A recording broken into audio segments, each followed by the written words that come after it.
Blimey, Harry, didn't you ever wonder where your mom and dad learned it all? Not more. You're a wizard, Harry. Hey, what's up guys, it's Sacred, and today I'm super excited to show you guys my recreation of Hagrid's hut from Harry Potter in Lego form, and I gotta say, building this came with a lot of challenges, and overall the build took me so many hours spread throughout a full week to complete, but this thing looks awesome and I couldn't be happier with how it turned out. So this particular Hagrid's hut is based off the one in the third installment and all the ones after it, because in case you didn't know, after the second Harry Potter installment, they changed up the director and all the movie sets, so that's why the look of Hagrid's hut was changed, and I'm also happy to say that more Harry Potter Mocs are coming, and they're gonna be good. But without any further ado, let's check this thing out. So as you can see, this Moc is free-formed with borders going all around it, and since Hagrid's hut is on the side of a hill, I made sure to have some depth changes in the Moc, where it goes from 1 plate tall on the right side to 2 bricks tall on the left, and I made a very smooth transition between them. And for the free-formed borders and the terrain, I used some dark tan and then some dark gray. The dark gray acts as rock work, which was super fun to build as always. I utilized a lot of slopes for the rock work and gave it some natural shaping, which looks really good in my opinion. I wanted to make this thing look like it was springing with greenery. You get my pun? Greenery, springing. Okay, that was cringy.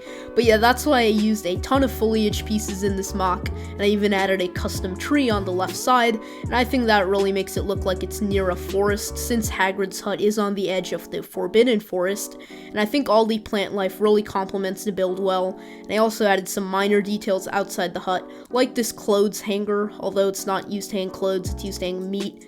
And that was there in some of the Hagrid's hut scenes, so I included it, even though it's kind of weird. And I also included Harry, Ron, and Hermione Figs, who are taking a little stroll to Hagrid's hut. And now getting into the actual hut, the main section of the hut and the little extension on the right side are both in the shape of a hexagon, which is accurate, and I used hinged plates to accomplish the angling and the hexagon-shaped effect. And that was really fun to build. I guess I like Lego geometry and experimenting with the different shapes. And now taking a look at the actual walls, I used a very similar technique to the one I used in my Navarro Moc from The Mandalorian, and it utilizes so many tiny pieces.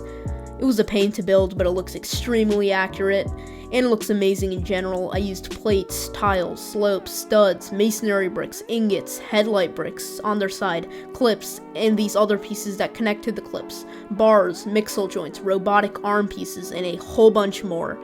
I made it look really old and worn out, and made parts of the wall chipped out.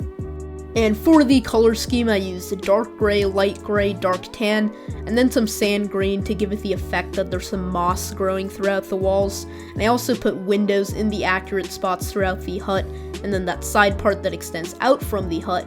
And I just based all of that off the reference pictures and videos I looked at, and I also included the 2 doors, one in the front and one on the side, that the gang uses to sneak out of the hut in the third book/movie, and I didn't have 2 brown door pieces, so I had to build a custom one for the one on the right side, which looks pretty good in my opinion. And there is an interior, but I didn't really focus on it that much. There's some desks with various items, seats, and then just a bunch of little interior details that you would find in Hagrid's hut.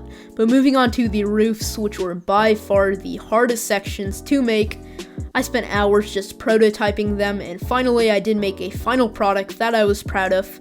My main goal was just to make sure that the roofs had no gaps in it, and to make it look flush and have the accurate shape, and I think both the roofs achieved what I went for, and I just cannot stress enough how hard it was to build those roofs, but in the end, I'm really proud of how they turned out.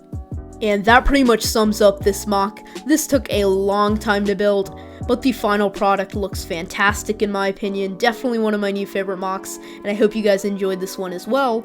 So thank you all so much for watching. You guys are the best. I cannot stress that enough.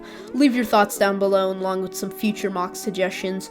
I'm definitely going to build some more Harry Potter and just Mocs from other themes. I build a lot of Mocs here on this channel, but I'm also going to be incorporating some non-Moc videos like tutorials and stuff. So be sure to subscribe and stay tuned for all of that. And yeah, other than that, take care and peace out.